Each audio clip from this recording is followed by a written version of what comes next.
ವೇದಿಕೆಯ ಮೇಲೆ ಉಪಸ್ಥಿತರಿರುವ ಉದ್ಘಾಟನೆಯನ್ನು ಮಾಡಿದ ಆತ್ಮೀಯರಾದ ಶ್ರೀ ನಟರಾಜ್ ಮಹಾಸ್ವಾಮಿಗಳು, ಮುಖ್ಯ ಅತಿಥಿಗಳಾಗಿ ನಮ್ಮೊಂದಿಗೆ ತಮ್ಮ ವಿಚಾರಗಳನ್ನು ಹಂಚಿಕೊಂಡ ರೆವರೆಂಡ್ ಫಾದರ್ ಜಾಕ್ ಮಾರ್ಟಿಸ್ ಅವರೇ, ಶುಭಗೀತೆಯನ್ನು ಹಾಡಿದ ಶ್ರೀ ಹರಿಸರ್ ಅವರೇ, ವೇದಿಕೆಯಲ್ಲಿ ಉಪಸ್ಥಿತರಿರುವ ವಲಯ ಸಂಚಾಲಕರೇ, ಜಿಲ್ಲಾ ಸಂಚಾಲಕರೇ, ನೆರೆದ ನನ್ನೆಲ್ಲ ಸಹೋದರ ಸಹೋದರಿಯರೇ, ಹಿರಿಯರೇ, ಮುದ್ದು ಮಕ್ಕಳೇ, ಅಸ್ಸಲಾಮು ಅಲೈಕುಂ ವರಹಮತುಲ್ಲಾಹಿ ವಬರಕಾತುಹು. ನಿಮ್ಮೆಲ್ಲರ ಮೇಲೆ ಆ ದೇವನ ಶಾಂತಿ ಮತ್ತು ಅನುಗ್ರಹಗಳು ಸದಾ ವರ್ಷಿಸುತ್ತಾ ಇದೆ. ನಿಮಗೆಲ್ಲರಿಗೂ ಕೂಡ ಈದ್ ಮುಬಾರಕ್. ಈದ್ ಮುಬಾರಕ್ ಅಂದರೆ ಈದಿನ ಶುಭಾಶಯ. ನಿಮಗೆಲ್ಲರಿಗೂ ಈದಿನ ಶುಭಾಶಯ. ಈ ಈದ್ ಹೇಳುವಂತಹದ್ದು ಇದು ದೀರ್ಘ ಇತಿಹಾಸ ಇರುವಂತಹ ಹಬ್ಬ. ಇಸ್ಲಾಂ 2 ಹಬ್ಬಗಳನ್ನು ಕೊಟ್ಟಿದೆ ಜಗತ್ತು. ಒಂದು ರಮಜಾನಿನ 1 ತಿಂಗಳ ಉಪವಾಸ ಆಚರಿಸಿದ ನಂತರ ಆಚರಿಸುವ ಈದ್ ಉಲ್ ಫಿತರ್, ಎರಡನೇದಾಗಿ ಜುಲ್ ಹಜ್ ತಿಂಗಳ 10ನೇ ತಾರೀಕಿನಂದು ಆಚರಿಸುವ ಈದ್ ಉಲ್ ಅಜ್ಹಾ, ಬಕ್ರ ಈದ್ ಅಂತೇಳಿ ಕರೆಯಲಾಗಿದೆ. ನೋಡಿ, ಹಬ್ಬಗಳು ಬರುವಂತದ್ದು ನಮ್ಮನ್ನು ಬೆಸೀಲಿ, ನಮ್ಮನ್ನು ಜೋಡಿಸಲಿಕ್ಕೆ, ನಮ್ಮನ್ನು ಕೂಡಿಸಲಿಕ್ಕೆ. ಇದರ ಹಿಂದೆ ಹಬ್ಬಗಳು ಹಾಗೆ ಯಾವ ಹಬ್ಬ ಆದರೂ ಕೂಡ ನಮ್ಮ ಬಾಲ್ಯದಲ್ಲಿ ನಮಗೆ ಖುಷಿ, ಹಬ್ಬದ ದಿವಸ ಇವತ್ತು ಅಂತ ಅಂದ್ರೆ ನೆರೆಮನೆಯಿಂದ ಏನು ಬರ್ತದೆ ಅಂತ ಇವತ್ತು ನಮಗೆ ಪಕ್ಕದ ಮನೆಯಿಂದ ಏನು ಬರ್ತದೆ ಇವತ್ತು, ಅದನ್ನು ತಿಂದು ನಾವು ಸಂತೋಷ ಇರ್ಬೋದು ಅಂತ. ಈ ದೇಶ ಯಾವ ರೀತಿ ಬಿಗಾಡಿಸಿ ಬಿಟ್ಟೆವು ಅಂದ್ರೆ, ಇವತ್ತು ಹಬ್ಬಗಳು ಬಂದ್ರೆ ಈ ಹಬ್ಬ ಮುಗಿದ್ರೆ ಸಾಕು ಹೇಳುವಂತಹ ಪರಿಸ್ಥಿತಿ ನಿರ್ಮಾಣ ಆಗಿದೆ. ಎರಡನೇದಾಗಿ ಪೊಲೀಸ್ ಇಲಾಖೆ ಇಲ್ಲದೆ ಹಬ್ಬ ಆಚರಿಸಲಿಕ್ಕೆ ಸಾಧ್ಯ ಇಲ್ಲ ಹೇಳುವಷ್ಟರ ಮಟ್ಟಕ್ಕೆ ನಮ್ಮನ್ನೇ ನಾವು ಹಾಳು ಮಾಡಿಕೊಂಡಿದ್ದೇವೆ. ಪೊಲೀಸರೇ ಬೇಕು ಹಬ್ಬ ಆಚರಣೆ ಮಾಡಬೇಕಾದ್ರೆ, ಪೊಲೀಸರ ದಂಡು ಬೇಕು. ನಮ್ಮ ಮಂದಿರದ ಸಮೀಪ, ನಮ್ಮ ಮಠದ ಸಮೀಪ, ನಮ್ಮ ಮಸೀದಿಗಳ ಸಮೀಪ, ನಮ್ಮ ಚರ್ಚಿನ ಸಮೀಪ ಅಂದ್ರೆ ಯಾರಾದ್ರೂ ಕಲ್ಲು ಬಿಸಾಡಬಹುದಾ, ಯಾರಾದ್ರೂ ಅನಾಹುತ ಮಾಡಬಹುದಾ, ಆವಾಗ ಹೋಳಿಗೆ ಬರ್ತದೆ, ಲಾಡು ಬರ್ತದೆ, ಸಿಹಿ ಬರ್ತದೆ ಅಂತ ಹೇಳಿ ನಾವು ಆಸೆ ಪಟ್ಟರೆ ಇವತ್ತು ನನ್ನ ದೇಶದ ಪರಿಸ್ಥಿತಿ ಎಲ್ಲಿಂದ ಕಲ್ಲು ಬರ್ತದೆ ಹೇಳುವಂತಹ ಆ ಒಂದು ವ್ಯವಸ್ಥೆಯನ್ನು ನಾವಿವತ್ತು ದೇಶದಲ್ಲಿ ಹುಟ್ಟು ಹಾಕಿಕೊಂಡಿದ್ದೇವೆ. ಅದಕ್ಕೆ ಜಮಾತೆ ಇಸ್ಲಾಮಿ ಹಿಂದ್ ಇಡೀ ದೇಶದಾದ್ಯಂತ, ಈ ರಾಜ್ಯದಾದ್ಯಂತ ಹಬ್ಬಗಳನ್ನು ನಾವೆಲ್ಲರೂ ಸೇರಿ ಆಚರಿಸಬೇಕು ಅಂತ ನಿಮಗೆ ಒಂದು ಹಬ್ಬಕ್ಕೆ ನಾವು ಕರೆದಿರುವಂಥದ್ದು. ಇದು ಇಲ್ಲಿಗೆ ಮುಗಿಬಾರದು. ನಾವು ದೀಪಾವಳಿಯನ್ನು ಕೂಡ ಇದೇ ರೀತಿ ಆಚರಿಸಬೇಕು. ನೀವು ಕರೀರಿ, ನಾವು ಬರ್ತೇವೆ. ಫಾದರಿಗೆ ಹೇಳ್ತೇನೆ, ನಾವು ಕ್ರಿಸ್ಮಸ್ ಇದೇ ರೀತಿ ಆಚರಿಸುವ. ನಿಮ್ಮ ಚರ್ಚಿಗೆ ಕರೀರಿ, ನಾವು ಬರ್ತೇವೆ. ಕೂಡಿ ಆಚರಿಸುವ ಹಬ್ಬಗಳು. ಯಾವ ಭಾರತವನ್ನು ನಮ್ಮ ಹಿರಿಯರು ನಮಗೆ ಬಿಟ್ಟು ಹೋಗಿದ್ದಾರೋ ಅಂತಹ ಪ್ರೀತಿಯುಳ್ಳಂತಹ, ಪ್ರೇಮವುಳ್ಳಂತಹ, ತಾನು ಹಸಿದಿದ್ದು ಇತರರಿಗೆ ಉಣ್ಣಿಸುವಂತಹ ಆ ಭವ್ಯ ಭಾರತದ ಪರಂಪರೆಯನ್ನು ಮುಂದಿನ ನಮ್ಮ ಪೀಳಿಗೆಗೆ ನಾವು ವರ್ಗಾಯಿಸಬೇಕು ಅಂತ ಹೇಳಿದ್ರೆ ನಾವು ಹಬ್ಬಗಳನ್ನು ಕೂಡಿ ಆಚರಿಸಬೇಕು. ಇಲ್ಲದೆ ಹೋದರೆ ನಮ್ಮ ಮುಂದಿನ ಪೀಳಿಗೆಗೆ ಬದುಕಲಿಕ್ಕೆ ಸಾಧ್ಯ ಇಲ್ಲ. ಅಷ್ಟು ಪರಿಸ್ಥಿತಿ ಹಾಳಾಗ್ತಾ ಇದೆ. ಕೇವಲ ಸಮಾಜ ಮಾತ್ರ ಕೆಟ್ಟಿರುವಂತದ್ದಲ್ಲ, ನಮ್ಮ ಮನೆ ಕೂಡ ಕೆಟ್ಟ. ನಮ್ಮಲ್ಲಿ ಯಾವ ಕಾರಣಕ್ಕಂತ ಹೇಳಿ ಗೊತ್ತಿಲ್ಲ, ಬಂಡವಾಳ ಮನೋಭಾವ ನಮ್ಮಲ್ಲಿ ಬಂದಿದೆಯೋ ಅಥವಾ ರಾಜಕೀಯ ಮನೋಭಾವ ನಮ್ಮಲ್ಲಿ ಬಂದಿದೆಯೋ.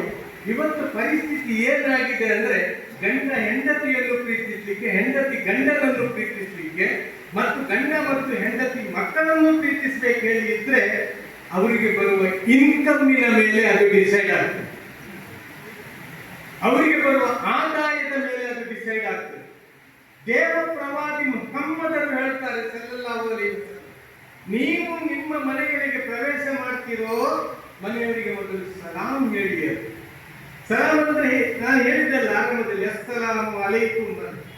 ಅದು ಕೇವಲ ಸಭೆಗಳಿಗೆ ಹೇಳುವುದು ಮಾತ್ರ ಅಲ್ಲ, ಒಬ್ಬ ಮುಸ್ಲಿಮನು ಇನ್ನೊಬ್ಬ ಮುಸ್ಲಿಮನನ್ನು ಸಂಧಿಸುವಾಗ ಮಾತ್ರ ಹೇಳುವುದಲ್ಲ. ಅಸ್ಸಲಾಮು ಅಲೈಕುಂ ಅಂದ್ರೆ ನಿನ್ನ ಮೇಲೆ ಆ ದೇವನ ಶಾಂತಿ ಇರಲಿ ಅಂತ, ಬೇರೆ ಏನು ಅಲ್ಲ. ಅದು ಕೇವಲ ಮುಸ್ಲಿಮರ ಪ್ರಾರ್ಥನೆ, ಅದು ಯಾರು ಹೇಳಬಹುದು. ಶಾಂತಿ ಯಾರಿಗೆ ಬೇಡ ಹೇಳಿ? ಶಾಂತಿ ಇಲ್ಲದೆ ನಮಗೆ ಜೀವಿಸ್ಲಿಕ್ಕೆ ಸಾಧ್ಯ ಉಂಟಾ? ಆ ಅಸ್ಸಲಾಮು ಅಲೈಕುಂಗೆ ಅವ ಎದುರಿನವ ಹೇಳುವುದು ಅಲೈಕುಮ್ ಸಲಾಮ್ ಅಂತ, ಅದೇ ವಾಕ್ಯವನ್ನು ತಿರುಗಿಸಿ ಹೇಳುವಂತ, ಆ ದೇವನ ಶಾಂತಿ ನಿನ್ನ ಮೇಲೂ ಕೂಡ ಇರಲಿ ಅಂತ ಪ್ರವಾದಿಗಳು ಹೇಳಿದ್ರು. ನೀವು ಮೊದಲು ಮನೆಯವರಿಗೆ ಸಲಾಮ್ ಹೇಳಿ ಅಂತ. ನಂತರ ಪ್ರವಾದಿಗಳು ಹೇಳಿದ್ರು, ನೀವು ನಿಮ್ಮ ಹೆಂಡತಿಯನ್ನು ಕಂಡು ಒಂದು ಸ್ಮೈಲ್ ಮಾಡಿ ಅಂತ ಪ್ರವಾದಿಗಳು ಕಲಿಸಿಕೊಟ್ಟರು. ನಿಮ್ಮ ಹೊರಗಿನ ವಾತಾವರಣದ ತಲೆಬಿಸಿ ಏನು ಇರ್ಬೋದು ಅದನ್ನೆಲ್ಲ ಬದಿಗಿಡಿ, ನಿಮ್ಮ ಸೀರಿಯಸ್ನೆಸ್ ಎಲ್ಲ ಬದಿಗಿಡಿ. ನೀವು ಮನೆಗೆ ಒಬ್ಬ ಸಬ್ ಇನ್ಸ್ಪೆಕ್ಟರ್ ಆಗಿ ಹೋಗುವುದಲ್ಲ. ಸಬ್ ಇನ್ಸ್ಪೆಕ್ಟರ್ ಬರಲಿಲ್ಲ, ಸರ್ಕಲ್ ಇನ್ಸ್ಪೆಕ್ಟರ್ ಬರಬೇಕಾಗಿತ್ತು. ಸರ್ಕಲ್ ಇನ್ಸ್ಪೆಕ್ಟರ್ ಹತ್ರ ಕೇಳಿ ನೀವು, ಸರ್ಕಲ್ ಇನ್ಸ್ಪೆಕ್ಟ್ರೇ ನೀವು ಮನೆಗೆ ಸರ್ಕಲ್ ಇನ್ಸ್ಪೆಕ್ಟರ್ ಆಗಿ ಹೋಗ್ತೀರಾ ಅಂತ. ಖಂಡಿತ ಅವ್ರು ಹೇಳ್ತಾರೆ, ನಾನು ಸರ್ಕಲ್ ಇನ್ಸ್ಪೆಕ್ಟರ್ ಆಗಿ ಮನೆಗೆ ಹೋಗುವುದಿಲ್ಲ, ನಾನು ಒಬ್ಬ ಒಳ್ಳೆಯ ಗಂಡನಾಗಿ ಒಬ್ಬ ಒಳ್ಳೆಯ ತಂದೆಯಾಗಿ ಮನೆಗೆ ಹೋಗ್ತೇನೆ ಅಂತ. ನಾವು ಯಾಕೆ ಇನ್ಸ್ಪೆಕ್ಟರ್ ಆಗಿ ಮನೆಗೆ ಹೋಗ್ಬೇಕು? ಏನೋ ಅಲ್ಲಿ ಕಳ್ಳರಿದ್ದಾರೆ, ಅಲ್ಲಿ ನಮಗೆ ಮೋಸ ಮಾಡಿದವರಿದ್ದಾರೆ. ಅಲ್ಲಿ ಇರುವುದು ನಮ್ಮನ್ನು ಪ್ರೀತಿಸುವವರು, ನಮ್ಮ ಮೇಲೆ ಕರುಣೆ ಉಳ್ಳವರು, ನಮಗೆ ಆನಂದಿಸುವವರು ಇರುವಂತದ್ದು, ನಮ್ಮ ಅಭ್ಯುದಯ ಬಯಸುವಂತವರು ಇರುವಂತದ್ದು, ನಮ್ಮನ್ನು ಪ್ರೀತಿ ಮಾಡುವವರು ಇರುವಂತ, ನಮ್ಮ ಕಾಳಜಿ ಇರಬೇಕಾದವರು ಇರುವಂತ ಪ್ರವಾದಿಗಳು ಹೇಳಿದರು ಸ್ಮೈಲ್ ಮಾಡಿ ಅಂತ. ಮೂರನೇದಾಗಿ ಪ್ರವಾದಿಗಳು ಹೇಳುತ್ತಾರೆ, ನಿಮ್ಮ ಹೆಂಡತಿಯ ಕೈಯಲ್ಲಿ ನೀವು ಕೈ ಇಟ್ಟು ಅವಳಿಗೆ ಶ್ಲಾಘನೆ ಮಾಡಿ ಅಂತ, ನೀವು ಕೈಗಳನ್ನು ಜೋಡಿಸಿ ಅಂತ. ಅನ್ಯಾಯಗಳು ಕೇಳ್ತಾರೆ, ಇದೆಲ್ಲ ಯಾಕೆ ಈ ರೀತಿ ಸಿಸ್ಟಮ್ ಅಂತ. ಅದಕ್ಕೆ ಪ್ರವಾದಿಗಳು ಹೇಳ್ತಾರೆ, ಈ ರೀತಿ ನೀವು ಮನೆ ಪ್ರವೇಶ ಮಾಡಿದ್ರೆ ಆ ಆಕಾಶದಿಂದ ಆ ದೇವನು ನಿಮ್ಮ ಮನೆಗೆ ನಿಮಗೆ ಅದೃಷ್ಟವಂತ ದೇವಚರರನ್ನು ಇಳಿಸುತ್ತಾನೆ ನಿಮ್ಮ ಮನೆಯೊಳಗೆ. ಅದೃಷ್ಟವಂತ ದೇವಚರರನ್ನು ನಿಮ್ಮ ಮನೆಗೆ ಇಳಿಸುತ್ತಾನೆ ಮತ್ತು ನೀವು ಕೈ ಕುಲುಕುವುದರಿಂದ ನಿಮ್ಮ ಪಾಪಗಳು ನಿಮ್ಮ ಬೆರಳ ತುದಿಯಿಂದ ಹೊರಟು ಹೋಗುತ್ತದೆ ಅಂತ. ಅಂದ್ರೆ ಪ್ರವಾದಿಗಳು ಕಲಿಸಿದ್ದು ನೀವು ಪ್ರೀತಿ ಮಾಡಿ ಅಂತ, ನೀವು ಮನೆಯಲ್ಲಿ ಪ್ರೀತಿಸಿ ಅಂತ. ನಮಗೆ ಮನೆಯಲ್ಲಿ ಪ್ರೀತಿಸಲಿಕ್ಕೆ ಸಾಧ್ಯ ಆದ್ರೆ ಸಮಾಜದಲ್ಲಿ ಹೇಗೆ ಪ್ರೀತಿಸಬೇಕು? ಸಮಾಜ ಹಾಳು ಮಾಡಿದ್ದು ರಾಜಕಾರಣಿಗಳು ಅಂತೇಳಿ ಹೇಳ್ಬೋದು, ಸಮಾಜ ಹಾಳು ಮಾಡಿದ್ದು ಬಂಡವಾಳಶಾಹಿಗಳು ಅಂತೇಳಿ ಹೇಳ್ಬೋದು. ಮನೆ ಹಾಳು ಮಾಡಿದ್ಯಾರು? ಮನೆ ಹಾಳು ಮಾಡಿದ್ದು ನಮ್ಮೊಳಗೆ ಬಂದಂತಹ ಬಂಡವಾಳಶಾಹಿ ಮತ್ತು ರಾಜಕೀಯ ಮನೋಭಾವಗಳು ನಮ್ಮ ಮನೆಯನ್ನು ಕೂಡ ಹಾಳು ಮಾಡಿದ್ದು. ಸಮಾಜ ಮಾತ್ರ ಕೆಟ್ಟದ್ದಲ್ಲ, ಮನೆಯೂ ಕೂಡ ಕೆಟ್ಟು ಹೋಗಿದೆ. ನಮಗೆ ಬದಲಾವಣೆ ತರಬೇಕಾದ್ದು ಸಮಾಜದಲ್ಲಿ ಮಾತ್ರ ಅಲ್ಲ, ನಮ್ಮ ಕುಟುಂಬ ವ್ಯವಸ್ಥೆಯಲ್ಲಿಯೂ ಬದಲಾವಣೆ ತರಬೇಕಾಗಿದೆ. ನಮ್ಮ ಹೃದಯವನ್ನು ಪ್ರೀತಿಸುವಂತಹ ಹೃದಯವನ್ನಾಗಿ ನಮಗೆ ಪರಿವರ್ತನೆಗೊಳಿಸಬೇಕಾಗಿದೆ. ನಾವೆಲ್ಲರೂ ಧರ್ಮ ಧರ್ಮ ಧರ್ಮ ಹೇಳ್ತೇವಲ್ಲ, ಧರ್ಮಕ್ಕಾಗಿ ಸಾಯಿರಿ ಅಂತೇಳಿ ಹೇಳ್ತಾರಲ್ಲ. ಧರ್ಮ ಕಲಿಸಿಕೊಡುವುದು, ಧರ್ಮ ಅಂದ್ರೆ ಏನು ಅಂದ್ರೆ, ಧರ್ಮದ ಕೆಲಸ ಏನು ಅಂದ್ರೆ, ಧರ್ಮದ ಡ್ಯೂಟಿ ಏನು ಅಂದ್ರೆ, ಧರ್ಮದ ದೌತ್ಯ ಏನು ಅಂದ್ರೆ, ಹೃದಯವನ್ನು ಹೃದಯದೊಂದಿಗೆ ಜೋಡಿಸುವುದು ಧರ್ಮದ ದೌತ್ಯ ಮತ್ತು ಡ್ಯೂಟಿ ಅಂತ ಧರ್ಮಗಳು ಕಲಿಸಿಕೊಡ್ತಾ ಇರುವಂತ. ಧರ್ಮ ಕಲಿಸಿಕೊಡುವುದು ಅದು ಸಹೋದರರೇ. ಧರ್ಮದ ದೊಡ್ಡ ಪೆಂಡಾಲ್ಗಳನ್ನು ಹಾಕಿಕೊಂಡು, ಧರ್ಮದ ದೊಡ್ಡ ಸ್ಟೇಜ್ಗಳನ್ನು ಹಾಕಿಕೊಂಡು, ಧರ್ಮದಲ್ಲಿ ದೊಡ್ಡ ದೊಡ್ಡ ವ್ಯಕ್ತಿಗಳನ್ನು ಕೊಳ್ಳಿರಿಸಿ ಹೃದಯವನ್ನು ಒಡೆಯುತ್ತಾರೆ, ಸಮಾಜವನ್ನು ಒಡೆಯುತ್ತಾರೆ ಅಂತ ಹೇಳಿದ್ರೆ ನಮ್ಮ ಯುವ ಪೀಳಿಗೆಗೆ ಹೇಳಲಿಕ್ಕೆ ನಮಗೆ ಸಾಧ್ಯ ಆಗಬೇಕು, ಧರ್ಮದ ಹೆಸರಲ್ಲಿ ಅಧರ್ಮ ನಡೀತಾ ಇದೆ ಅಂತ. ಅದು ಧರ್ಮ ಅಲ್ಲಿರುವುದು ಅಧರ್ಮ. ಒಡೆಯುವುದು ಯಾವಾಗಲೂ ಧರ್ಮ ಆಗುವುದಕ್ಕೆ ಸಾಧ್ಯ ಇಲ್ಲ. ಧರ್ಮ ಅಂದ್ರೆ ಜೋಡಿಸುವುದು, ಧರ್ಮ ಅಂದ್ರೆ ಪ್ರೀತಿಸುವುದು, ಧರ್ಮ ಅಂದ್ರೆ ಒಗ್ಗಟ್ಟು, ಧರ್ಮ ಅಂದ್ರೆ ಬಾಯಿ ಬಾಯಿ ಆಗುವುದು, ಧರ್ಮ ಅಂದ್ರೆ ಸಹೋದರ ಸಹೋದರನಾಗುವುದು, ಧರ್ಮ ಅಂದ್ರೆ ಸಹೋದರಿ ಸಹೋದರಿಯಾಗುವುದು. ಧರ್ಮಗಳು ಕಲಿಸಿಕೊಡುವುದು ಹೃದಯವನ್ನು ಬೆಸೆಯಿರಿ ಮತ್ತು ಧರ್ಮದ ಕೆಲಸ ಏನು ಅಂದ್ರೆ ಆ ಎಲ್ಲ ಬೆರೆದಂತಹ ಹೃದಯಗಳನ್ನು ಆ ದೇವರೊಂದಿಗೆ ಜೋಡಿಸುವುದು ಧರ್ಮ. ನಾವೆಲ್ಲ ಮೊದಲೆಲ್ಲ ಶಾಲೆಗೆ ಹೋಗುವಾಗೆಲ್ಲ ಆ ಬಾಗಿಲ ಮೇಲೆ ಬರೀತಾ ಇತ್ತು, ದೇವರ ಭಯವೇ ಜ್ಞಾನದ ಆರಂಭ ಅಂತ, ಉಪ್ಪಿಗಿಂತ ರುಚಿ ಇಲ್ಲ, ತಾಯಿಗಿಂತ ಬಂಧು ಇಲ್ಲ ಅಂತ. ಇವತ್ತದೆಲ್ಲ ಶಾಲೆಯಲ್ಲಿ ಕೂಡ ಮಾಯ ಆಗಿದೆ. ಶಾಲೆಯಲ್ಲಿ ಕೂಡ ಅಂಥದ್ದೆಲ್ಲ ಸಿಗುದಿಲ್ಲ ಇವತ್ತು. ನಾವೆಲ್ಲ ಶಾಲೆಗೆ ಹೋಗುವಾಗ ಇದೆಲ್ಲ ನಮ್ಗೆ ಒಳಗೆ ಹೋಗುವಾಗಲೇ ಅಲ್ಲಿ ಬೋರ್ಡ್ಗಳಿತ್ತು, ಇಂತಹ ಗಾದೆಯ ಮಾತುಗಳಿತ್ತು, ಜೋಡಿಸುವಂತಹ ಮಾತುಗಳಿರ್ತಿತ್ತು. ಈ ನಿಟ್ಟಿನಲ್ಲಿ ನಮಗೆ ಪರಸ್ಪರನ್ನು ಪ್ರೀತಿಸಲಿಕ್ಕೆ ಸಾಧ್ಯ ಆಗ್ಬೇಕು, ಪರಸ್ಪರನ್ನು ಅನ್ಯೋನ್ಯತೆಯಿಂದ ಒಟ್ಟಿಗೆ ಇರ್ಲಿಕ್ಕೆ ಸಾಧ್ಯ ಆಗ್ಬೇಕು. ಮತ್ತು ಹಬ್ಬ ಅಂದ್ರೆ ನಾನು ಹೇಳಿದಾಗೆ ಬೆರೆಯುವ ಮತ್ತು ಮರೆಯುವ ದಿವಸ. ಪ್ರವಾದಿಗಳು ಹೇಳಿದ್ರು ಹಬ್ಬ ಅಂದ್ರೆ ಬೆರೆಯುವುದು ಮತ್ತು ಮರೆಯುವುದು ಅಂತ. ಸಂಗಾತಿಗಳು ಕೇಳ್ತಾರೆ, ಆ ಬೆರೆಯುವುದು ಅಂದ್ರೆ ಗೊತ್ತಾಯ್ತು, ಮರೆಯುವುದಂದ್ರೆ ಏನು ಅಂತ. ಬೆರೆಯುವುದಂದ್ರೆ ಕೇವಲ ನಾವು ಮುಸ್ಲಿಮರೊಂದಿಗೆ, ಲಿಂಗಾಯತರೊಂದಿಗೆ, ಒಕ್ಕಲಿಗರೊಂದಿಗೆ, ದಲಿತರೊಂದಿಗೆ ಬೆರೆಯುವುದು ಮಾತ್ರ ಅಲ್ಲ. ಪ್ರವಾದಿಗಳು ಹೇಳಿ ಹಬ್ಬದ ದಿವಸ ಎಲ್ಲರೊಂದಿಗೆ ಬೆರೆಯಿರಿ ಅಂತ, ಹಬ್ಬದ ದಿವಸ ಎಲ್ರಿಗೂ ಸಲಾಂ ಹೇಳಿ ಅಂತ, ಹಬ್ಬದ ದಿವಸ ಎಲ್ರಿಗೂ ಕೂಡ ಆಲಂಗಿಸಿ ಅಂತ.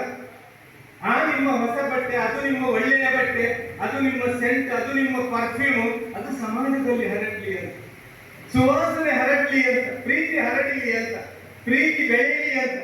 ಎಲ್ಲರೊಂದಿಗೆ ಸೇರಿ ನೀವು ನಿಮ್ಮ ಮಿಠಾಯಿಗಳನ್ನು ಎಲ್ಲ ಮನೆಗೆ ಹಂಚಿ. ನೀವು ಸ್ವಾಮೀಜಿಗಳು ಹೇಳಿದ್ರು ಮಾಂಸ ಹಂಚುವಂತಹ ಹಬ್ಬ ಅಂತ. ಯಾರು ತಿಂತಾರೋ ಅವರಿಗೆ ಹಂಚಿ ನೀವು. ಅದು ಕೇವಲ ಮುಸ್ಲಿಮರಿಗೆ ಅಂತ ಹೇಳಿ ಅಲ್ಲ, ಎಲ್ಲರ ಹಕ್ಕು ಉಂಟು ಅದರಲ್ಲಿ. ಪ್ರವಾದಿಗಳು ಹೇಳಿದ್ರು ಬಡವರ ಹಕ್ಕು ಅಂತ. ಬಡವರು ಅಂತ ಹೇಳಿದ್ರೆ ಕೇವಲ ಮುಸ್ಲಿಮರು ಮಾತ್ರ ಅಲ್ಲ. ಪ್ರವಾದಿಗಳ ಬಳಿ ಒಬ್ಬರು ಬಂದು ಪ್ರಶ್ನೆ ಮಾಡ್ತಾರೆ, ಪ್ರವಾದಿಗಳೇ ನನ್ನ ಬಳಿ ಇಬ್ಬರು ಹಸಿದವರು ಬಂದರು, ಒಬ್ಬ ಮುಸ್ಲಿಮನಿದ್ದ, ಒಬ್ಬ ಯಹೂದಿ ಇದ್ದ ಅಂತ. ಯಹೂದಿ ಅಂದ್ರೆ ಮುಸ್ಲಿಂ ಹೇಳ್ತಾರಲ್ಲ ಅಂತ. ಅದರಲ್ಲಿ ನಾನು ಯಾರಿಗೆ ಫಸ್ಟ್ ಪ್ರಿಫರೆನ್ಸ್ ಕೊಡಬೇಕು, ಯಾರಿಗೆ ನಾನು ಪ್ರಥಮ ಆದ್ಯತೆ ಕೊಡಬೇಕು ಅಂತ. ಅದಕ್ಕೆ ಪ್ರವಾದಿಗಳು ಹೇಳಿದ್ರು, ಯಾರು ಜಾಸ್ತಿ ಹಸಿದಿದ್ದಾನೆ ನೋಡಿ ಅವನಿಗೆ ಆದ್ಯತೆ ಕೊಡುವಂತ, ಅಲ್ಲಿ ಮುಸ್ಲಿಮನಿಗೆ ಕೊಡುವ ಅಥವಾ ಯಹೂದಿಗೆ ಕೊಡುವ ಅಂತ ಹೇಳಿ ಹೇಳಲಿಲ್ಲ. ಪ್ರವಾದಿಗಳು ಹೇಳ್ತಾರೆ, ನಿನಗೆ ಸ್ವರ್ಗ ಪ್ರವೇಶ ಮಾಡಬೇಕಾ, ನಿನಗೆ ನೆರೆಮನೆಯ ಸರ್ಟಿಫಿಕೇಟ್ ಬೇಕು, NOC ಬೇಕು ಅಂತ. ನಿನ್ನ ನೆರೆಮನೆಯೊಂದಿಗೆ ನೀನು ಸರಿ ಇದ್ದೀಯಾ, ನಿನಗೆ ಸ್ವರ್ಗ ಪ್ರವೇಶ ಮಾಡಬಹುದು. ನಿನ್ನ ನೆರೆಮನೆಯೊಂದಿಗೆ ನೀನು ಸರಿ ಇಲ್ಲ ಅಂದ್ರೆ ನಿನಗೆ ಸ್ವರ್ಗ ಪ್ರವೇಶ ಅದು ಕನಸಿನ ಮಾತಾಗಬಹುದು ಅಂತ, ಅದು ನೀನು ಕಾಣುವ ಕನಸಾಗಬಹುದು ಅಂತ. ಆ ನಿಟ್ಟಿನಲ್ಲಿ ಹಬ್ಬಗಳ ಆಚರಣೆಯನ್ನು ನಾವೆಲ್ಲರೂ ಮಾಡಬೇಕಾಗಿದೆ. ನಾವು ಪರಸ್ಪರ ಧರ್ಮಗಳನ್ನು ಅರಿಯಬೇಕಾಗಿದೆ. ಬಾಕಿ ಎಲ್ಲ ವಿಷಯ ಅರಿತೇವೆ, ಯಾವುದಾದ್ರೂ ಅರಿಯದ ವಿಷಯ ಇದ್ರೆ ಅದು ಧರ್ಮಗಳ ವಿಚಾರ, ಅದು ಎಲ್ಲ ಬೇಡ ಮಾರೆ, ತುಂಬಾ ಸೆನ್ಸಿಟಿವ್ ಮಾರೆ ಅಂತೇಳಿ ನಾವು ಹೇಳ್ತೇವೆ. ಧರ್ಮದ ವಿಷಯ ಅದು ಧರ್ಮ ಪಂಡಿತರ ವಿಷಯ, ಅದು ನಮ್ಗೆಲ್ಲ ಆಗ್ಲಿಕ್ಕಿಲ್ಲ, ಅದು ತುಂಬಾ ಸೆನ್ಸಿಟಿವ್ ಅಂತ. ನಾವು ಧರ್ಮದ ಬಗ್ಗೆ ಚರ್ಚೆಗಳನ್ನು ನಡೆಸಬೇಕು. ಇಸ್ಲಾಂ ಅಂದ್ರೆ ಏನು, ಲಿಂಗಾಯತ ಧರ್ಮ ಅಂದ್ರೆ ಏನು, ಒಕ್ಕಲಿಗ ಧರ್ಮ ಅಂದ್ರೆ ಏನು, ಕುರುಬರ ಧರ್ಮ ಅಂದ್ರೆ ಏನು, ಲಿಂಗಾಯತರದ್ದೇನು, ಬ್ರಾಹ್ಮಣರದ್ದೇನು, ನಾವು ಚರ್ಚೆ ಆರಂಭಿಸಬೇಕು ಧರ್ಮದ ಬಗ್ಗೆ ಚರ್ಚೆ ಆರಂಭವಾದ್ರೆ ಧರ್ಮದ ಹೆಸರಲ್ಲಿ ಯೋಗಿ ರಾಜಕಾರಣಿಗಳಿದ್ದಾರೆ, ಅವರಿಗೆ ಪಾಠ ಕಲಿಸಲಿಕ್ಕೆ ಸಾಧ್ಯ.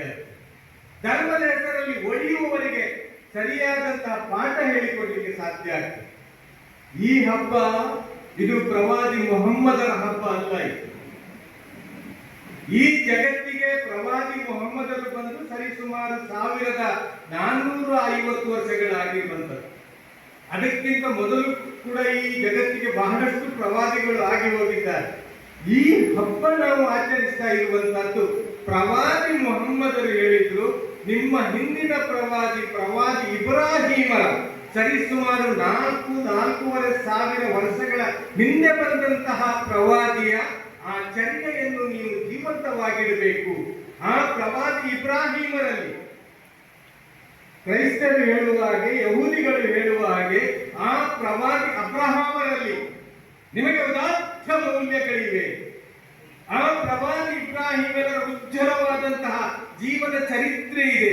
ತ್ಯಾಗ ಮತ್ತು ಬಲಿದಾನದ ದೊಡ್ಡ ಪಾಠ ನಿಮಗೆ ಇದೆ, ನೀವು ಅದನ್ನು ಮಾಡಬೇಕು ಅಂತ.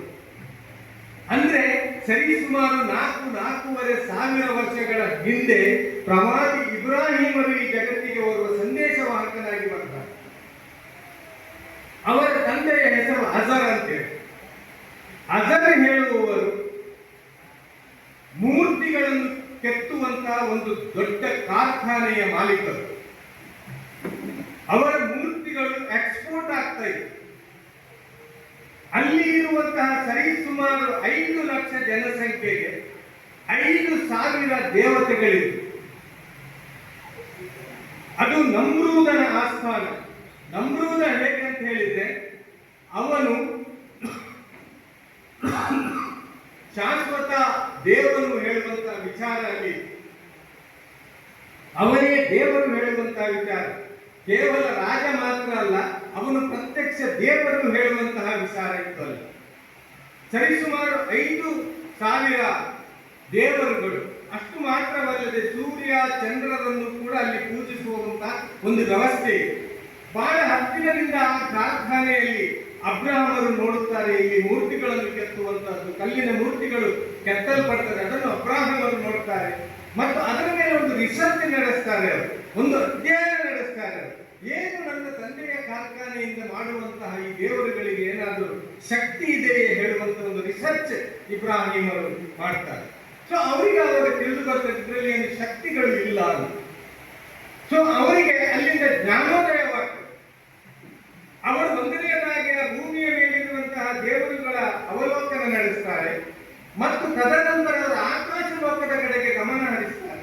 ಇದೆಲ್ಲ ಧರ್ಮಗಳಲ್ಲಿ ಬಂದಿರುವಂತಹ ಸತ್ಯ ನಾನು ನಿಮ್ಮ ಮುಂದೆ ಇಡ್ತಾ ಇರುವಂತ. ಆಕಾಶ ಲೋಕಕ್ಕೆ ಅವರು ಗಮನ ಹರಿಸಿದಾಗ ಅಲ್ಲಿ ನಕ್ಷತ್ರವನ್ನು ಕಾಣ್ತಾರೆ, ಚಂದ್ರನನ್ನು ಕಾಣ್ತಾರೆ, ಸೂರ್ಯನನ್ನು ಕಾಣ್ತಾರೆ. ಇದೆಲ್ಲಾದ್ರೂ ದೇವರಾಗಿರ್ಬೋದೇ ಹೇಳುವಂತಹ ಒಂದು ತರ್ಕ ಮಾಡ್ತಾರೆ, ಅವರು ಒಂದು ಅವಲೋಕನ ಮಾಡ್ತಾರೆ, ಒಂದು ರಿಸರ್ಚ್ ಮಾಡ್ತಾರೆ. ಆವಾಗ ಸಹ ಅವರಿಗೆ ತಿಳಿಯುತ್ತದೆ ಇಲ್ಲ, ಅದು ಕೂಡ ದೇವರಾಗುವುದಕ್ಕೆ ಸಾಧ್ಯ ಇಲ್ಲ. ಯಾಕಂದ್ರೆ ಅದು ಅಸ್ತಮಿಸ್ತದೆ. ಅದು ಅಸ್ತಮಿಸುವಂತಹದ್ದು, ಸಾವಿರುವಂತಹದ್ದು, ಹಸಿವು ಮತ್ತು ಬಾಯಾರಿಕೆಗಳಿರುವಂತಹದ್ದು, ಬೇಡಿಕೆಗಳಿರುವಂತಹದ್ದು ದೇವರಾಗುವುದಕ್ಕೆ ಸಾಧ್ಯ ಇಲ್ಲ ಹೇಳುವಂತ ಒಂದು ಕಠಿಣ ನಿರ್ಧಾರಕ್ಕೆ ಇಬ್ರಾಹಿಮರು ಬಂದು ತಲುಪುತ್ತಾರೆ. ಇಬ್ರಾಹಿಮರು ಬಂದು ತಲುಪಿ ಅವರು ಘೋಷಣೆ ಮಾಡ್ತಾರೆ, ನಾನು ಈ ಎಲ್ಲ ದೇವರುಗಳಿಂದ ಮುಕ್ತನಾಗಿದ್ದೇನೆ ಅಂತ. ಕುರಾನ್ ಅದನ್ನು ಈ ರೀತಿ ಹೇಳುತ್ತದೆ, ಇನ್ನಿ ವಚ್ಚಹತು ವಜಿಹಿ ಫತರಸ್ಸಮಾವಾತಿ ವಲ್ ಅರ್ದ ಹನೀಫಾ ವಮಾ ಅನಾ ಮಿನಲ್ ಮುಶ್ರಿಕೀನ್.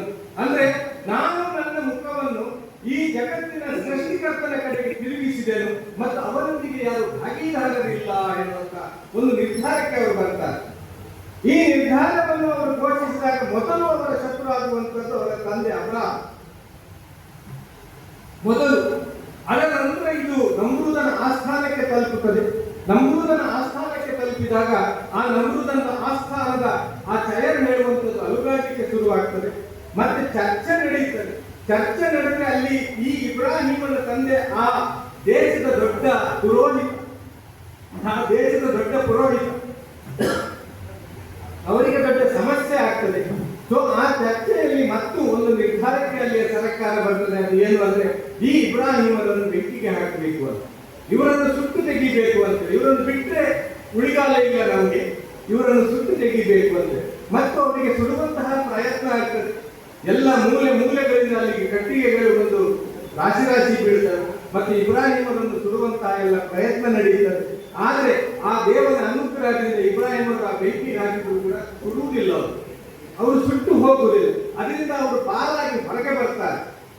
ಹೊರಗೆ ಬಂದ ನಂತರ ಅವರು ಎಣಿಸ್ತಾರೆ, ನನಗೆ ಇಲ್ಲಿ ಮತ್ತೆ ನಿಲ್ತಾರೆ, ಇಲ್ಲಿ ಉಳಿಗಾಲ ಇಲ್ಲ ಅಂತೇಳಿ ಅವರು ದೇಶ ತ್ಯಾಗಕ್ಕೆ ಸನ್ನದ್ಧರಾಗ್ತಾರೆ ಭಾರವಾದ ಹೃದಯದೊಂದಿಗೆ.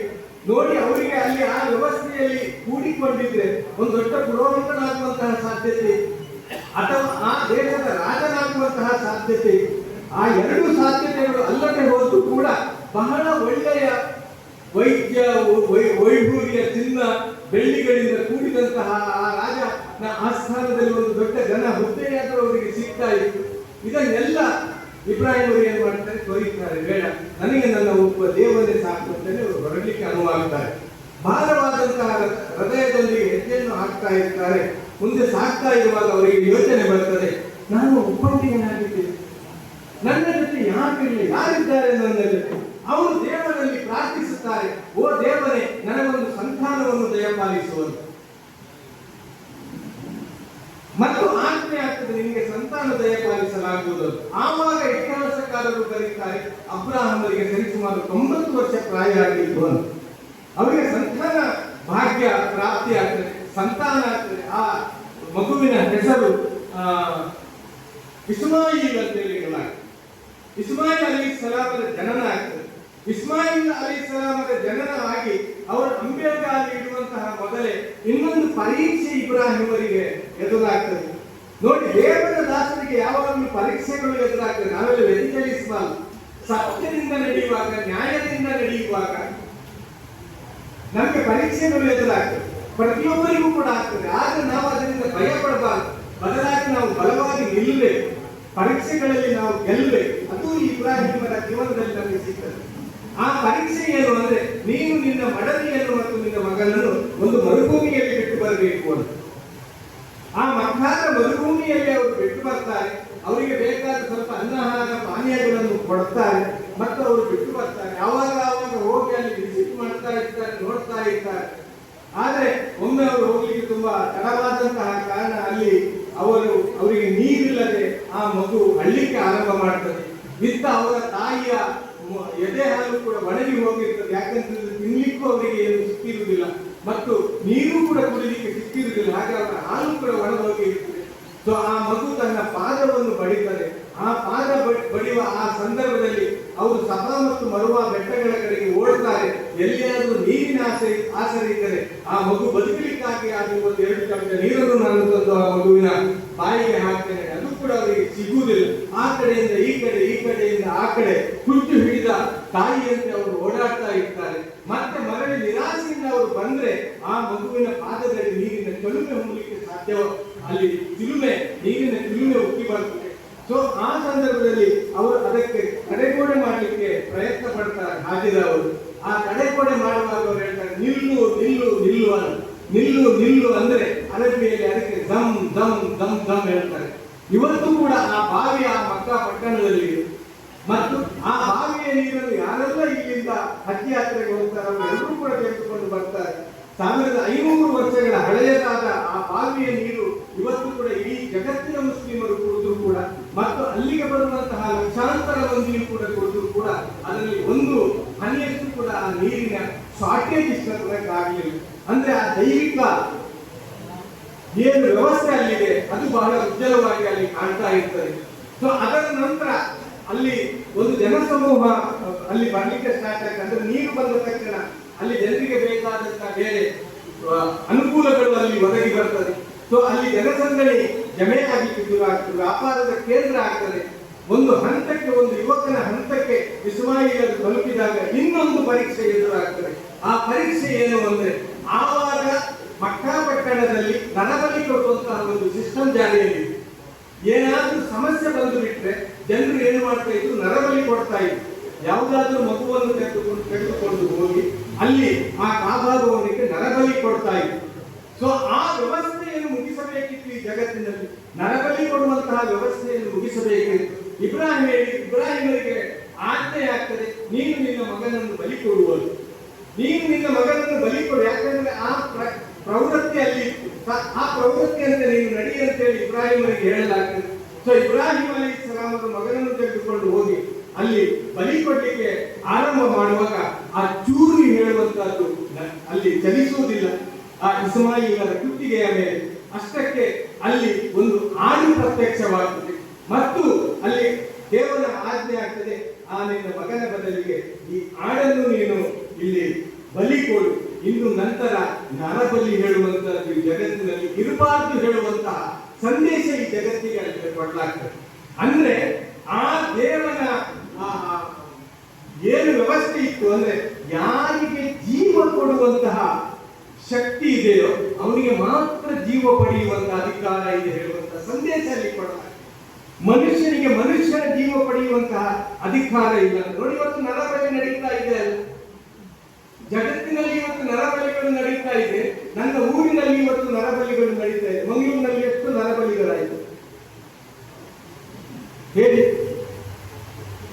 ಧರ್ಮ ಏನು ಕಲಿಸಿಕೊಡ್ತದೆ ಅಂದ್ರೆ ಮನುಷ್ಯನಿಗೆ ಮನುಷ್ಯನ ಜೀವ ತೆಗೆಯುವಂತ ಅಧಿಕಾರ ಇಲ್ಲ, ಜೀವ ಪಡೆಯುವಂತ ಅಧಿಕಾರ ಜೀವ ತೆಗೆದುಕೊಟ್ಟವನಿಗೆ ಮಾತ್ರ. ಸೊ ಇಂತಹ ಪರೀಕ್ಷೆಗಳು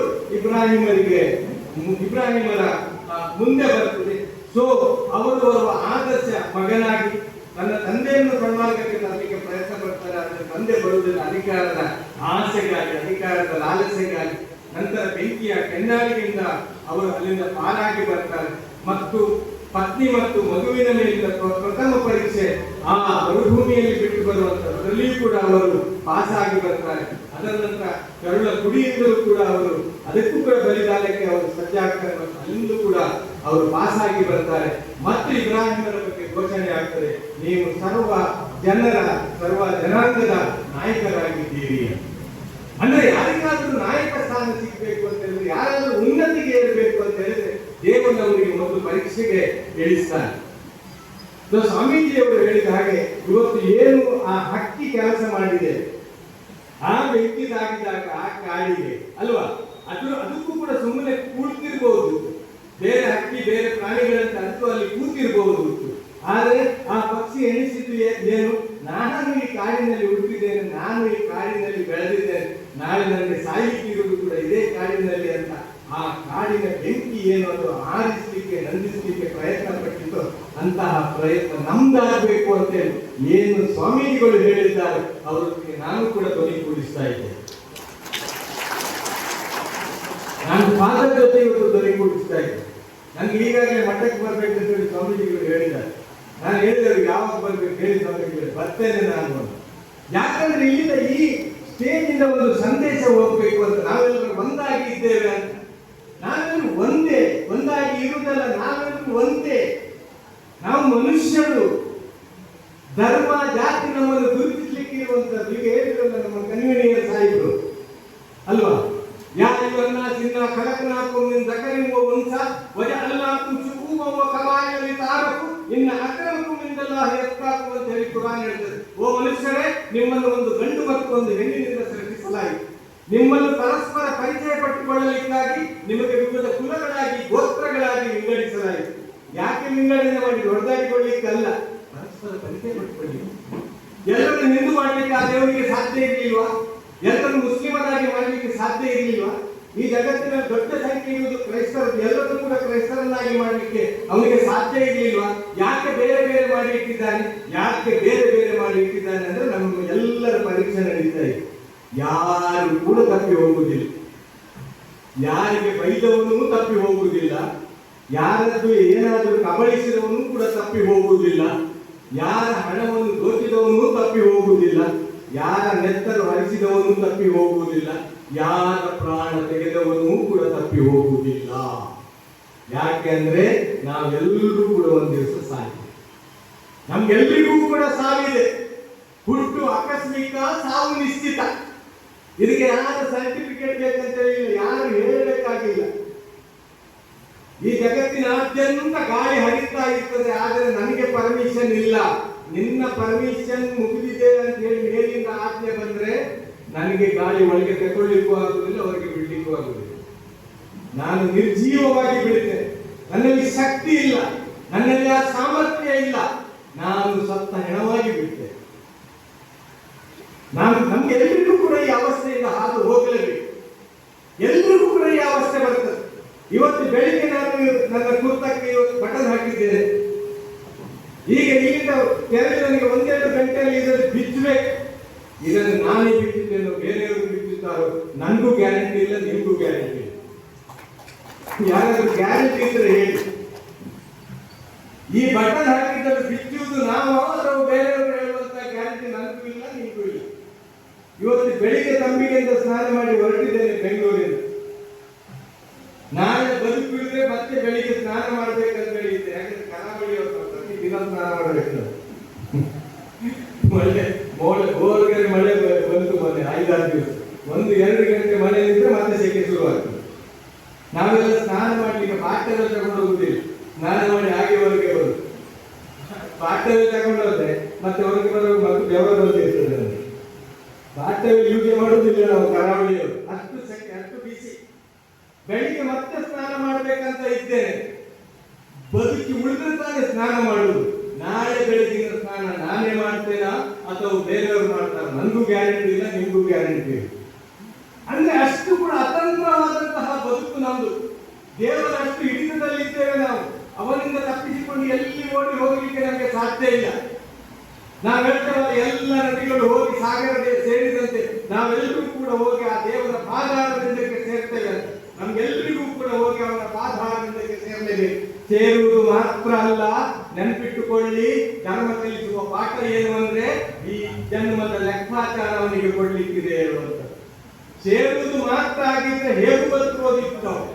ಯಾರಿಗೂ ಅನ್ಯಾಯ ಮಾಡಿ, ಯಾರಿಗೂ ಮೋಸ ಮಾಡಿ, ಯಾರ ಬಗ್ಗೆ ಏನಾದ್ರು ಹೇಳ್ಕೊಂಡು ತಿರುಗಿ ಹೇಗೂ ಬದುಕುವುದಿತ್ತು. ಆದ್ರೆ ಲೆಕ್ಕಾಚಾರ ಪಡೆಯುವವನೊಬ್ಬ ಇದ್ದಾನೆ, ಅವ ಜೀವಂತ ಇದ್ದಾನೆ.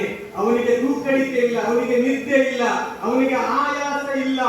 ಮೊದಲು ಅವನೇ, ನಂತರವೂ ಅವನೇ, ಈಗಲೂ ಅವನೇ. ಅವನೊಬ್ಬ ವ್ಯಕ್ತಿಗಳು, ನಾವೆಲ್ಲರೂ ಅವನ ದಾಸರು. ಅವನು ಪ್ರಭು, ಅವನು ಒಡೆಯ, ಅವ ಮಾಲೀಕ. ಕೇವಲ ಮನುಷ್ಯರ ಒಡೆಯ, ಮನುಷ್ಯರ ಮಾಲೀಕ ಮಾತ್ರ ಅಲ್ಲ, ಈ ಜಗತ್ತಿನಲ್ಲಿ ಮನುಷ್ಯರಿಗಾಗಿ ಸೃಷ್ಟಿಯಾದಂತಹ ಈ ಭೂಮಿ, ಈ ಆಕಾಶ, ಈ ಸೂರ್ಯ, ಈ ಚಂದ್ರ, ಈ ನಕ್ಷತ್ರ, ಈ ಗಾಳಿ, ಈ ಬೆಳಕು, ಈ ಬೆಂಕಿ, ಎಲ್ಲದರ ಮಾಲೀಕ, ಎಲ್ಲದರ ಒಡೆಯ. ಎಲ್ಲವೂ ಕೂಡ ಅವನ ಹತೋಟಿಯಲ್ಲಿದೆ, ಅವನ ಅಸ್ತಿತ್ವದಲ್ಲಿದೆ. ಇದನ್ನು ಸೃಷ್ಟಿ ಮಾಡಿದ್ದು ಅವನೇ, ಈಗ ಇರಪಡಿದ್ದು ಅವನೇ, ನಾಳೆ ಇದನ್ನು ಲಯ ಮಾಡುವವನು ಅವನೇ. ಈ ಜಗತ್ತಿಗೆ ಒಂದು ದಿವಸ ಸಾವು ಬರಲಿಕ್ಕೆ, ಇದು ಧರ್ಮಗಳು ಸಾರುವ ಸಾರ. ಇದು ಕೇವಲ ಮನುಷ್ಯನಿಗೆ ಮಾತ್ರ ಸಾವಲ್ಲ, ಕೇವಲ ಜೀವಿಗಳಿಗೆ ಮಾತ್ರ ಸಾವಲ್ಲ, ಬದಲಾಗಿ ಮನುಷ್ಯನಿಗಾಗಿ, ಜೀವಿಗಳಿಗಾಗಿ ಸೃಷ್ಟಿಸಿದ ಎಲ್ಲವೂ ಕೂಡ ಒಂದು ದಿವಸ ನಾಶವಾಗಲಿಕ್ಕಿದೆ, ಲಯವಾಗಲಿಕ್ಕಿದೆ. ಒಂದು ಹೊಸ ವ್ಯವಸ್ಥೆ ಇಲ್ಲಿ ಬರಲಿಕ್ಕಿದೆ. ಆ ಹೊಸ ವ್ಯವಸ್ಥೆಯಲ್ಲೇ ಧರ್ಮಗಳು ಹೇಳುವಂತದ್ದು ಸ್ವರ್ಗ ಮತ್ತು ನರಕ ಇದೆ. ಆ ಹೊಸ ವ್ಯವಸ್ಥೆಯಲ್ಲಿ ಸ್ವರ್ಗ ಮತ್ತು ನರಕಗಳಿಗೆ ಯಾರೂ ಕೂಡ ತಪ್ಪಿ ಹೋಗುವುದಿಲ್ಲ. ಕ್ಷಣಿಕ ಸಿಕ್ಕಿದಂತಹ ಈ ಸೌಭಾಗ್ಯ ಇದೆಯಲ್ಲ, ಒಮ್ಮೆ ಮಾತ್ರ ಈ ಜಗತ್ತಿಗೆ ಬರುವುದು, ಬಾರಿ ಬಾರಿ ಬರಲಿಕ್ಕಿಲ್ಲ. ಯಾರು ಇದರ ಹಿಂದೆ ಈ ಜಗತ್ತಿಗೆ ನಾವು ಬರಲಿಲ್ಲ, ಇದರ ನಂತರ ನಮಗೆ ಬರಲಿಕ್ಕಿಲ್ಲ. ಒಂದೇ ಜೀವನ, ಮನುಷ್ಯರಾಗಿ ಬಂದಿದ್ದೇವೆ, ಮನುಷ್ಯರಾಗಿ ತೆರಳಲಿಕ್ಕೆ ಸಾಧ್ಯವಾಗಬೇಕು. ಜಾತಿ ಧರ್ಮ ಅವ ನೋಡುವುದಿಲ್ಲ, ಅವ ನೋಡುವುದು ಕರ್ಮ ಮಾತ್ರ. ನಿನ್ನ ಜುಬ್ಬ ಹೇಗಿದೆ, ನಿನ್ನ ಶರ್ಟ್ ಹೇಗಿದೆ, ನಿನ್ನ ಕಲರ್ ಹೇಗಿದೆ, ನಿನ್ನ ಗಡ್ಡ ಎಷ್ಟು ಉದ್ದ ಇದೆ, ನಿನ್ನ ಟೊಪ್ಪಿ ಎಷ್ಟು ಉದ್ದ ಇದೆ, ನಿನ್ನ ನಾಮ ಎಷ್ಟು ಉದ್ದ ಇದೆ, ಆ ನಾಮ ಬಿಳಿಯೋ ಕೆಂಪೋ ಹಸಿರೋ ಬೇಡ ಅವನಿಗೆ, ನಿನ್ನ ಕರ್ಮ ಅವನಿಗೆ ಬೇಕು. ನಿನ್ನ ಕರ್ಮ ಅವನಿಗೆ ಬೇಕು. ಒಳ್ಳೆಯ ಕರ್ಮ ಮಾಡುತ್ತೀಯೋ, ಮನುಷ್ಯನಾಗಿ ಬದುಕುತ್ತೀಯೋ, ಮನುಷ್ಯನಾಗಿ ಸಾಯಲಿಕ್ಕೆ ಸಾಧ್ಯವಾಗ್ತದೆ, ಮನುಷ್ಯನಾಗಿ ಅವನಿಗೆ ಅವನ ಹತ್ತಿರ ಹೋಗಿ ಸೇರ್ಲಿಕ್ಕೆ ಸಾಧ್ಯವಾಗ್ತದೆ. ಆ ಕಾರಣಕ್ಕೆ ಈ ಪಾಠವನ್ನು ನಾವು ಈ ಸಮಾಜದಲ್ಲಿ ವಿತರಿಸೋಣ. ನಾವೆಲ್ಲ ಮನುಷ್ಯರು ಅಂತ ಹೇಳಿ ಮನುಷ್ಯರಾಗಿ ಬಾಳೋಣ. ಯಾರನ್ನು ಕೂಡ ಹಿಂದೂವಾಗಿ, ಯಾರನ್ನು ಕೂಡ ಲಿಂಗಾಯತನಾಗಿ, ಯಾರನ್ನು ಕೂಡ ಒಕ್ಕಲಿಗ, ದಲಿತ, ಬ್ರಾಹ್ಮಣ, ಮುಸ್ಲಿಮನಾಗಿ ಕಾಣುವುದು ಬೇಡ. ಎಲ್ಲರನ್ನು ಕೂಡ ಮನುಷ್ಯರಾಗಿ ಕಾಣೋಣ, ಎಲ್ಲರೂ ಕೂಡ ಮನುಷ್ಯರಾಗಿ ಕಾಣೋಣ. ಎಲ್ಲರನ್ನು ಕೂಡ ನಮ್ಮ ಸಹೋದರ ಅಂತ ಹೇಳಿ ಕಾಣೋಣ, ಎಲ್ಲರೂ ನಮ್ಮ ಸಹೋದರ ಅಂತ ಹೇಳಿ ಕಾಣೋಣ. ಆ ಪ್ರೀತಿಯನ್ನು ಹಂಚೋಣ. ದ್ವೇಷ ಹಂಚುವವರು ಹಂಚಲಿ, ಅದು ಅವರ ಕೆಲಸ. ನಮ್ಮ ಕೆಲಸ ಪ್ರೀತಿಯನ್ನು ಹಂಚುವಂಥದ್ದು. ನಾವು ಪ್ರೀತಿಯನ್ನು ಹಂಚೋಣ. ಆ ಹಕ್ಕಿ ಆಗೋಣ ನಾವು, ಆ ಹಕ್ಕಿ ಆಗೋಣ ನಾವು, ಪ್ರೀತಿಯನ್ನು ಹಂಚೋಣ. ಯಾಕಂದ್ರೆ ಪ್ರೀತಿ ಹಂಚಿದಷ್ಟು ಅದು ಬೆಳೀತದೆ, ಪ್ರೀತಿ ಹಂಚಿದಷ್ಟು ಅದು ಬೆಳೀತದೆ. ಪ್ರೀತಿ ಹಂಚಿದ್ರೆ ಹೃದಯದಲ್ಲಿ ಶಾಂತಿ ಬರ್ತದೆ, ನೆಮ್ಮದಿ ಬರ್ತದೆ, ಆರೋಗ್ಯ ಸುಧಾರಿಸ್ತದೆ. ಆ ನಿಟ್ಟಿನಲ್ಲಿ ನಾವೆಲ್ಲರೂ ಕೂಡ ಒಬ್ಬ ದೇವನ ದಾಸರು. ನಾವು ಒಂದು ತಂದೆ ತಾಯಿಯ ಮಕ್ಕಳು, ಒಂದು ದೇಶದ ವಾಸಿಗಳು. ಸಿಕ್ಕಿದ ಒಂದು ಅವಕಾಶ ಸ್ಮೈಲ್ ಮಾಡುತ್ತಾ, ಪ್ರೀತಿ ಮಾಡುತ್ತಾ, ಮಕ್ಕಳೊಂದಿಗೆ, ಮಡದಿಯೊಂದಿಗೆ, ಮಡದಿ ಗಂಡರೊಂದಿಗೆ, ಕುಟುಂಬದವರೊಂದಿಗೆ, ತಂದೆ ತಾಯಿಗಳನ್ನು ಪ್ರೀತಿಸುತ್ತಾ, ಅವರನ್ನು ಒಟ್ಟಿಗೆ ಇಡುತ್ತಾ, ಅವರನ್ನು ವೃದ್ಧಾಶ್ರಮಕ್ಕೆ ಕಳುಹಿಸದೆ. ಯಾಕಂದ್ರೆ ನಮ್ಮ ತಂದೆ ತಾಯಿಗಳನ್ನು ನಾವು ವೃದ್ಧಾಶ್ರಮಕ್ಕೆ ಕಳಿಸಿದ್ರೆ ನಮ್ಮ ಮಕ್ಕಳು ಕೂಡ ನಮ್ಮನ್ನು ನಾಳೆ ವೃದ್ಧಾಶ್ರಮಕ್ಕೆ ಕಳಿಸ್ತಾರೆ. ಕನ್ನಡದಲ್ಲಿ ಗಾದೆ ಇದೆ, ತಲೆಗೆ ಹಾಕಿದ ನೀರು ಕಾಲಿಗೆ ಬರ್ತದೆ ಅಂತೇಳಿ. ನಮ್ಮ ತಂದೆ ತಾಯಿಯನ್ನು ನಾವು ಕಳಿಸಿದ್ರೆ ನಮ್ಮ ಮಕ್ಕಳು ನಮ್ಮನ್ನು ಕಳಿಸ್ತಾರೆ. ಆದ್ರಿಂದ ಕುಟುಂಬವನ್ನು ಪ್ರೀತಿಸುವಂತ, ಮನುಷ್ಯರನ್ನು ಪ್ರೀತಿಸುವಂತ, ಮನುಷ್ಯನಾದವನು ಪ್ರಾಣಿ ಪಕ್ಷಿ ಪರಿಸರವನ್ನು ಪ್ರೀತಿಸಬೇಕು. ಅಂತಹ ಪ್ರೀತಿಯನ್ನು ನಾವು ಬೆಳೆಸೋಣ ಅಂತೇಳಿ ಹೇಳಿ, ಇಂತಹ ಈದ್ಗಳು ಅದು ನಮಗೆ ಪ್ರೀತಿಯನ್ನು ಹಂಚಲಿಕ್ಕೆ, ಒಂದಾಗಿ ಇರಲಿಕ್ಕೆ, ಒಬ್ಬ ದೇವನ ದಾಸನಂತೆ ಇರಲಿಕ್ಕೆ, ಪ್ರತಿಯೊಬ್ಬರಿಗೂ ಬಗ್ಗಿ ಸಲಾಂ ಹೇಳಿ, ನಾವು ನಯವಾಗಿ, ನಾಜೂಕಾಗಿ ನಾವು ಕ್ಷಮಿಸಿದ್ರೆ ದೊಡ್ಡವರಾಗ್ತೇವೆ. ಪ್ರವಾದಿಗಳು ಹೇಳಿದ್ರು, ಬೇರೆಯ ಮತ್ತು ಕ್ಷಮಿಸುವ ಗುಣ ಬೇಕು ಅಂತ.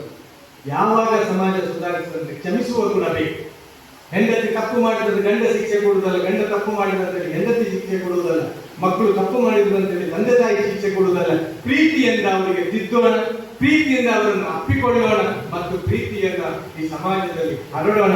ಎಲ್ಲರನ್ನೂ ಕೂಡ ಕ್ಷಮಿಸುವ. ಯಾಕೆಂದ್ರೆ ಆ ದೇವರು ನಮ್ಮನ್ನು ಕ್ಷಮಿಸ್ತಾನೆ, ನಾವು ಬೇರೆಯವರನ್ನು ಕ್ಷಮಿಸಿದೆ ಅಂತ ಹೇಳಿ ಆ ಪ್ರವಾದಿ ವಚನಗಳನ್ನು ನಿಮ್ಮ ಮುಂದೆ ಅವಕಾಶಕ್ಕೆ ಅಭಿನಂದನೆ ಕಡೆಗಳನ್ನು ಸಲ್ಲಿಸಿ, ನಿಮಗೆಲ್ಲರಿಗೂ ಕೂಡ ಇದು ಶಾಂತಚಿತ್ತರಾಗಿ ಸ್ವಾಮೀಜಿಗಳ ವಾಚನ, ನಮ್ಮ ಪಾದರವರ ವಾಚನ ಹಾಗೂ ಕವನವನ್ನು ಕೇಳಿದ ನಮ್ಗೆ ಅವರಿಗೆಲ್ಲರಿಗೂ ಕೂಡ ಅಭಿನಂದನೆಯನ್ನು ಸಲ್ಲಿಸಿ, ಇಂತಹ ಅವಕಾಶ ನಮಗೆ ಈದ್ನಲ್ಲಿಯೂ ಬರಲಿ, ದೀಪಾವಳಿಯಲ್ಲಿಯೂ ಬರಲಿ, ಕ್ರಿಸ್ಮಸ್ನಲ್ಲಿಯೂ ಬರಲಿ ಅಂತ ಹೇಳಿ ನಮ್ಗೆಲ್ಲರಿಗೂ ಕೂಡ ಅಭಿನಂದಿಸ್ತೇನೆ.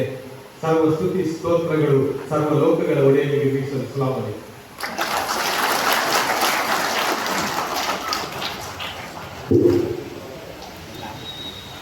ಮಾರ್ಗದರ್ಶಕ ಹಾಗೂ ಪ್ರೇರಣಾದಾಯಕ ಭಾಷಣ ಮಾಡಿದ ಜನಾರ್ದನ್